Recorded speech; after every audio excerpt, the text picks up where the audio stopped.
안녕하세요, 여러분. 오늘은 제가 요즘 읽은 책과 읽으려고 하는 책, 그리고 산책들에 대해서 이야기하는 요즘 책 영상을 가지고 왔는데요. 이번 여름은 제발 그러지 않기만을 바랬는데 역시 아무데도 못 가고 심지어 집 앞에 있는 카페에도 가기가 조심스러워서 안 가고 이렇게 집에 콕 박혀서 책만 읽고 있어요. 그래서 이 책 저 책 많이 기웃거리기도 하고 또 많이 읽고 그러고 있는데요. 하고 싶은 이야기가 많으니까 얼른 시작해보도록 하겠습니다.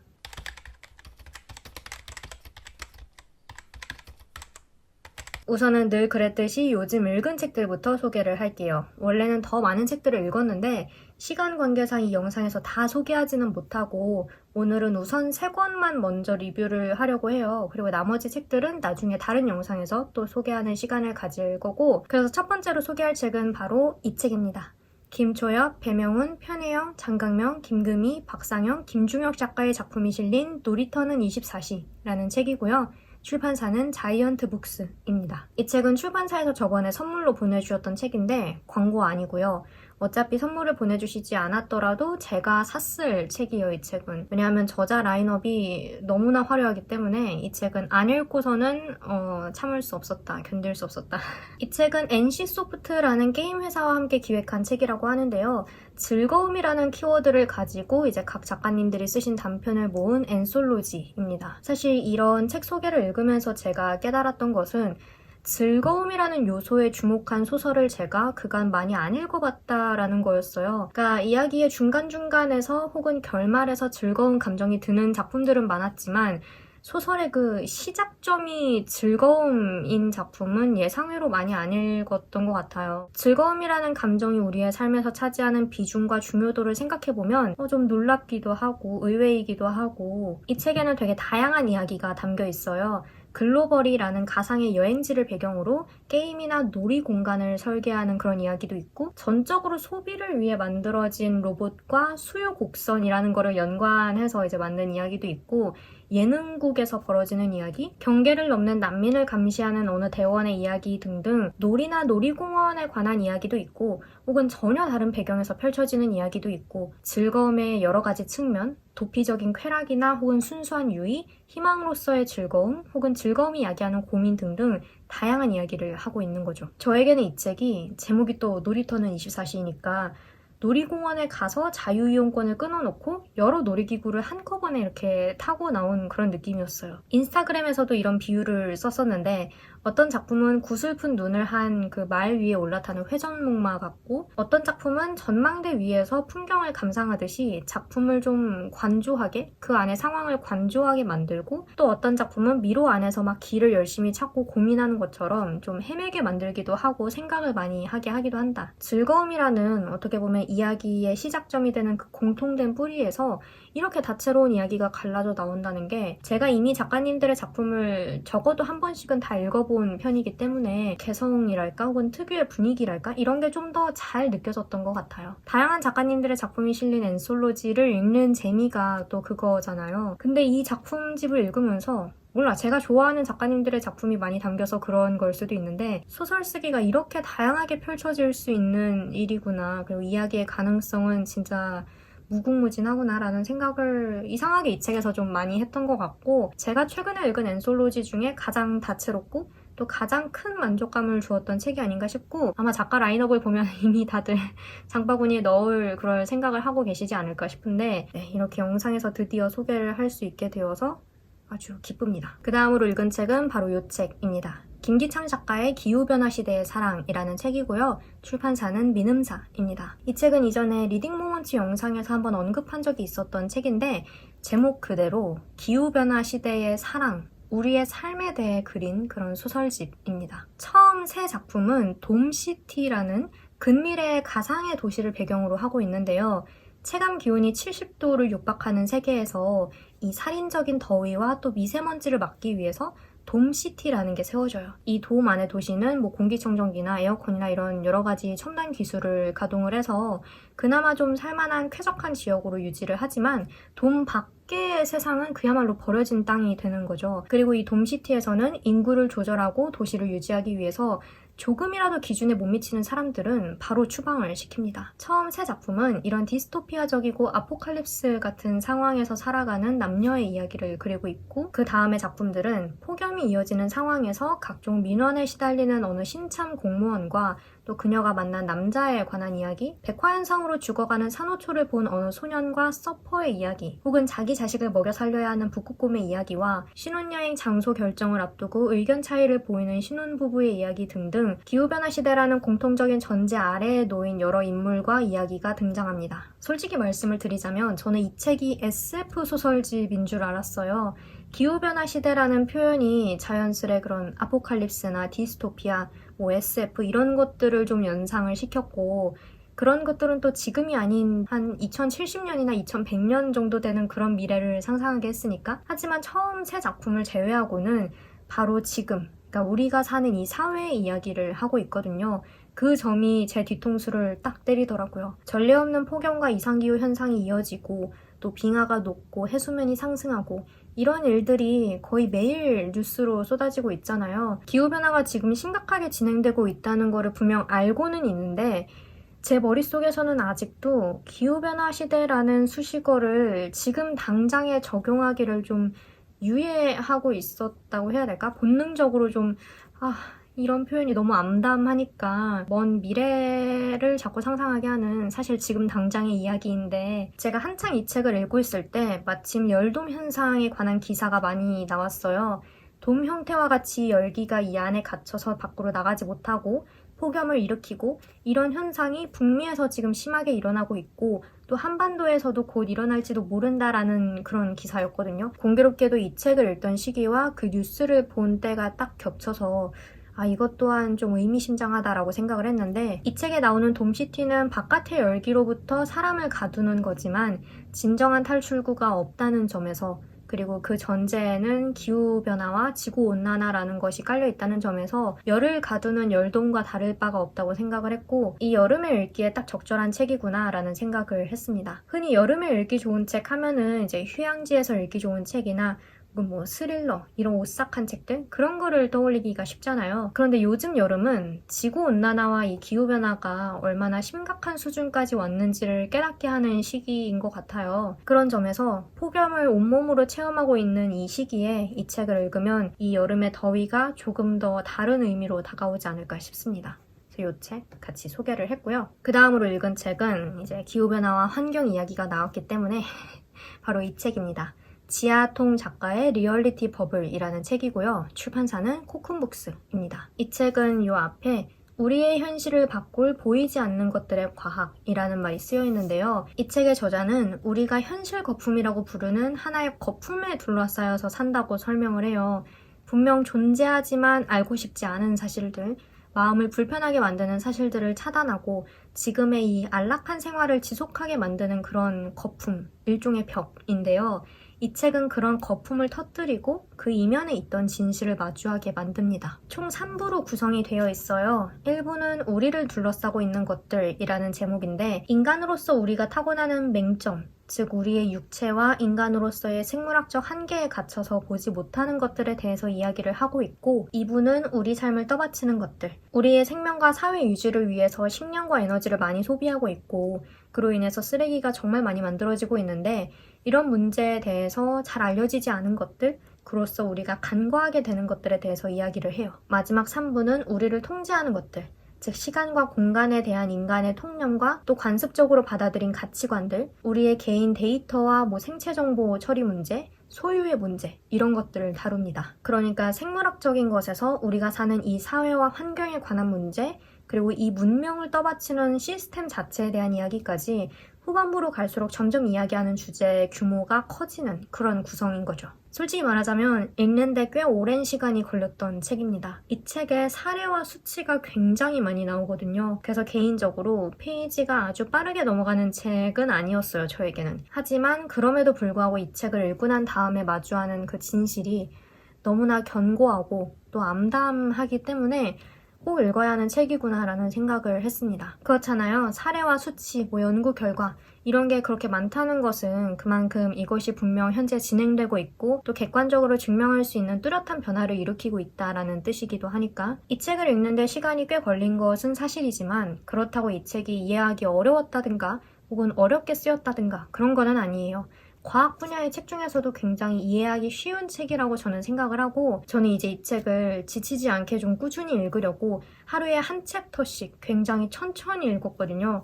그래서 시간이 꽤 걸린 것도 있는데 환경 문제뿐만 아니라 인간으로서 우리가 갖고 있던 그런 사고의 한계들, 인간 중심적인 가치관, 개인정보에 관한 문제, 물건에 대한 집착, 소유 이런 거에 관한 문제 등 정말 다양한 주제를 다루고 있기 때문에 여러모로 흥미롭게 읽으시리라 생각을 합니다. 그래서 이 책을 여러분께 추천을 하고 싶었고요.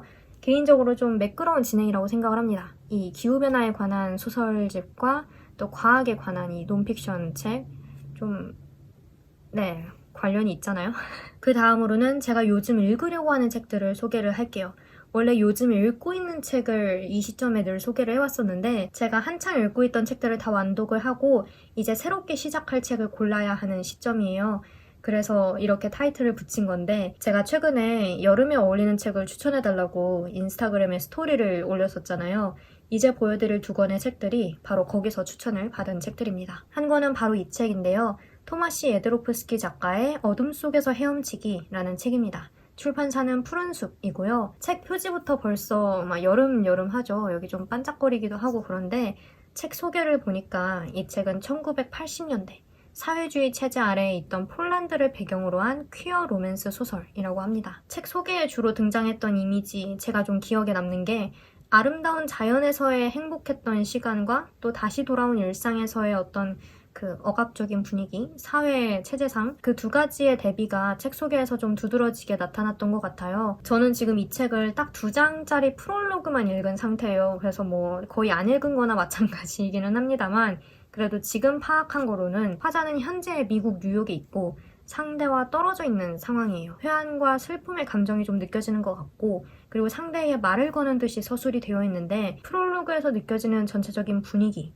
그 분위기를 형성하는 문체가 굉장히 인상적입니다. 예를 들어서 내 몸이 전후의 이국처럼 피폐한 느낌이라든가 옷가지가 끝맺지 못한 생각처럼 바닥에 널브러져 있다 라든가 멀리서 경찰차 사이렌이 흐느낀다 라는 등의 표현, 비유가 굉장히 인상적이고 그런 문체가 전체적인 분위기와 인물의 마음을 좀 섬세하게 표현하는 것 같아요. 그래서 제가 좀 좋아하는 분위기와 문체이지 않을까 생각을 합니다. 이 책에 대해서 좋은 평을 좀 들었어요. 인스타그램이나 이런 데서. 그래서 이 책도 읽어보고 이야기할 게 생기면 여러분께 또 이야기를 하도록 하겠습니다. 그리고 또 한 권 요즘 읽으려고 생각 중인 책은 바로 이 책입니다. 이디스 워튼 작가의 여름이라는 책이고요. 미음사의 세계문학 전집 중에 한 권입니다. 제목이 정말 정직하게 여름이죠. 여름에 관한 책을 제가 그 스토리를 통해서 굉장히 많이 추천을 받았는데 그 중에 제가 읽을 책을 고른 그 기준은 책 표지든 제목이든 줄거리든 온몸으로 여름 하고 외치는 책들이었어요. 근데 이 책은 제목부터 여름 그리고 책 표지도 어쩐지 좀 청량감이 느껴지는 자연의 푸릇푸릇함이 느껴지는 그런 표지고 그런 책들을 좀 읽으면 제가 이 계절을 좀 덜 괴로워하고 여름의 분위기라는 거를 나름 즐기며 보낼 수 있지 않을까 하는 기대를 해서 그렇게 골랐는데 줄거리를 제가 제대로 아직 파악을 못한 상태여서 같이 이 뒤를 한번 보도록 할게요. 체리티는 올해 18살의 여성이고 후견인인 로열 씨의 손에서 자랐고 노인에 가까운 이 로열 씨에게 청혼을 받았고 그에 대한 증오로 가득 차 있고 대도시 출신의 건축가 하니라는 사람이 등장을 하고 그리고 사랑을 느끼기는 하지만 하니의 우연한 말 한마디에서 느껴지는 그런 교육적인 격차, 기회의 격차 이런 것 때문에 체리티가 또 고민을 하게 되는 것 같고 줄거리 자체만 놓고 보면은 여름이라는 계절을 아주 사랑하게 만드는 그런 직접적인 이야기는 아닌 것 같지만 그래도 표지에서 느껴지는 이 우거진 녹음 그리고 여름의 청량한 분위기 이런 게 그 자연의 이미지가 배경에 많이 깔리지 않을까 기대를 하고 있어요. 그게 아니어도 열심히 읽을 건데 아무튼 그래서 이 책도 부지런히 읽을 예정입니다. 세계문학 전집 한 권 정도는 이 여름에 더 읽고 싶었고요. 그래서 이 책 아주 기쁜 마음으로 준비를 했고, 마지막으로는 제가 요즘 산 책들에 대해서 이야기를 해보려고 하는데요. 요즘 사고 싶은 책들이 굉장히 또 많아져서 장바구니에 두둑하게 넣어놓고 있기는 한데 슬픈 이야기지만 돈이 없어서 자제력을 많이 발휘하고 있고요. 정말 고민을 거듭해서 책 쇼핑을 아주 신중하게 하고 있습니다. 우선 보여드릴 책은 바로 이 책입니다. 조지프 캠벨 작가의 다시 신화를 읽는 시간이라는 책이고요. 출판사는 더 퀘스트입니다. 이 책은 제 장바구니에 정말 오랫동안 있었던 책이에요. 근데 워낙 오랜 시간 장바구니에 들어있다 보니까 점점 그 위에 왜 새 책들을 이렇게 장바구니에 넣으면 이렇게 목록이 쌓이잖아요. 그러다 보니까 얘가 점점 장바구니 아래쪽으로 내려가는 거예요. 이번에 장바구니를 좀 정리를 하면서 구매를 결심하게 됐고 드디어 사게 됐습니다. 조지프 캠벨 작가 하면은 신화학에서 굉장히 유명한 분이라고 알고 있는데요. 이 책은 동서양의 신화와 종교, 예술과 사상, 그리고 인간의 삶을 엮어서 풀어낸 책이라고 합니다. 그러니까 신화라는 게 우리의 삶에 어떤 영향을 주고 우리의 내면을 다스리는 데 있어서 어떻게 적용될 수 있는지 하는 내용들, 저자가 1958년부터 71년 사이에 강연한 내용을 엮어서 재구성한 책이라고 하고요. 그러다 보니까 2021년인 지금과 약간 시간의 격차가 좀 느껴지기는 해요. 아무래도 58년, 71년 그 사이면 지금보단 4, 50년 전이니까 그래도 여전히 우리들에게도 유효한 이야기가 많이 담겨 있으리라고 생각을 해요. 신화라는 것 자체가 이제 고대부터 지금까지 온 시대와 공간을 뛰어넘어서 우리의 문화와 삶과 사회에 많은 영향을 주고 있으니까 자세히 읽어봐야 알겠지만 제가 이제 이렇게 쓱 한번 훑어봤거든요. 근데 그렇게 어렵지 않은 언어로 쓰인 책인 것 같아요. 아무래도 강연에서 했던 이야기를 엮은 책이기도 하고 또 신화에 관한 이야기이기도 하지만 동시에 우리의 삶과 마음에 관한 책이기도 하기 때문에 물론 지금은 안 읽어본 상태라서 추측에 불과하기는 하지만 학술적인 내용과 더불어서 우리의 삶을 좀 돌아볼 수 있는 이야기도 많이 담겨있지 않을까 그런 생각을 합니다. 왜 이렇게 사는데 오래 걸렸을까? 정말 몇 달 동안 제 장바구니에 있었던 책이거든요. 드디어 사게 돼서 정말 기쁩니다. 이 책도 읽어보고 할 이야기가 생기면 여러분께 또 이야기를 하도록 하고요. 안에 사진 자료도 좀 있는 것 같아서 이 사진을 보는 의미도 있을 것 같습니다. 그리고 또 산 책은 바로 현대문학 800호입니다. 출판사는 당연히 현대문학이고요. 표지가 3가지 중에 하나가 랜덤으로 발송된다고 하더라고요. 근데 이거는 그냥 현대문학이 아니라 현대문학 800호 기념 특대호입니다. 800호를 맞아서 낸 무려 500페이지가 넘는 특대호라고 하고요. 제가 문예지를 자주 사는 편은 아니거든요. 왜냐하면 한 번 사기 시작하면 저는 약간 끝장을 봐야 마음이 편한 사람이라서 한도 끝도 없이 사야 되기 때문에 정말 흥미로운 주제나 혹은 그 저자 라인업 같은 거가 아니면 잘 사지는 않는데 이거는 사야 했습니다. 제가 이 책에 작품을 실은 작가님들의 성함을 한번 쭉 부르는 건 안 되겠다. 제가 그냥 화면에 띄울게요.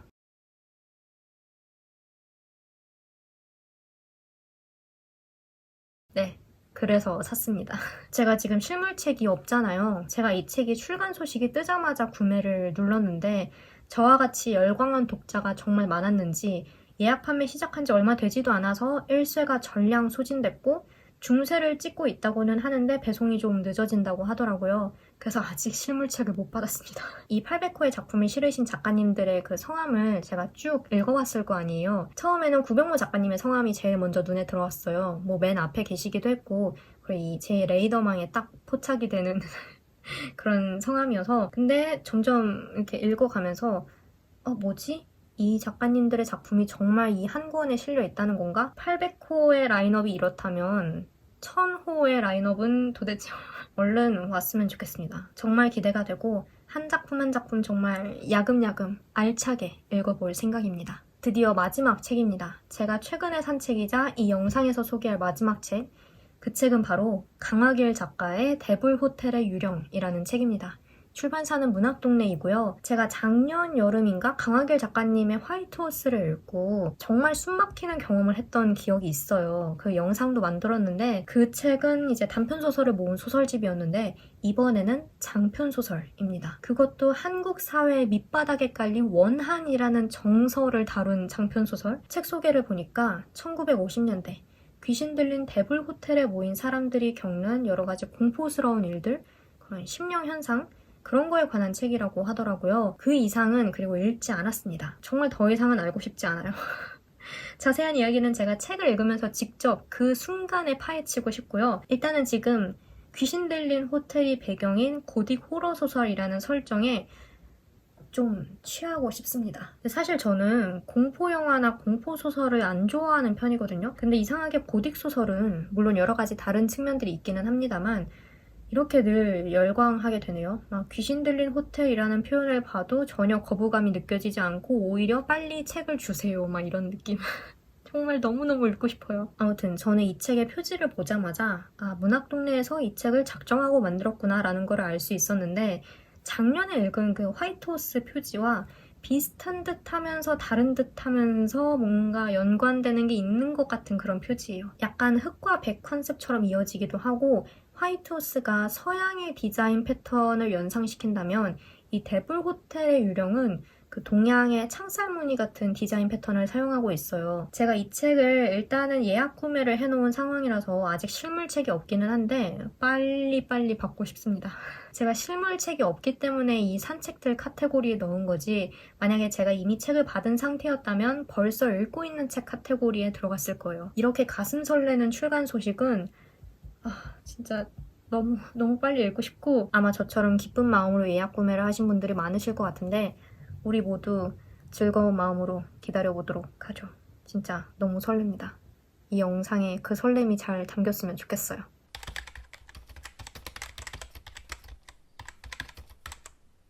네, 이렇게 해서 오늘은 제가 요즘 읽은 책과 읽으려고 하는 책 그리고 산책들에 대해서 이야기를 나눠봤는데요. 오늘도 책이 꽤 많았죠. 여기 아직 배송 안 온 책 2권도 추가적으로 있어야 되고 저는 오늘도 원 없이 책 이야기를 해서 너무나 기쁘고요. 여러분에게도 이 영상이 독서를 하는데 도움이 되었기를 하는 바람입니다. 참 저는 걱정이 없어요. 책은 아무리 읽고 또 읽고 또 읽어도 읽고 싶은 책들이 계속 나오기 때문에 적어도 그 영상의 소재가 고갈될 염려는 없다. 그래서 저는 마음이 아주 든든하고요. 이 책들도 그리고 오지 않은 이 2권의 책들도 제가 부지런히 읽고 영상에서 또 할 이야기가 생기면 하도록 하겠습니다. 오늘도 영상 봐주셔서 정말 감사하고 저는 그럼 다음 영상에서 또 만나도록 할게요. 다들 더위 조심하시고 책과 함께 화창한 여름날 보내시기를 바랍니다. 저는 다음 영상에서 만나요. 빠이.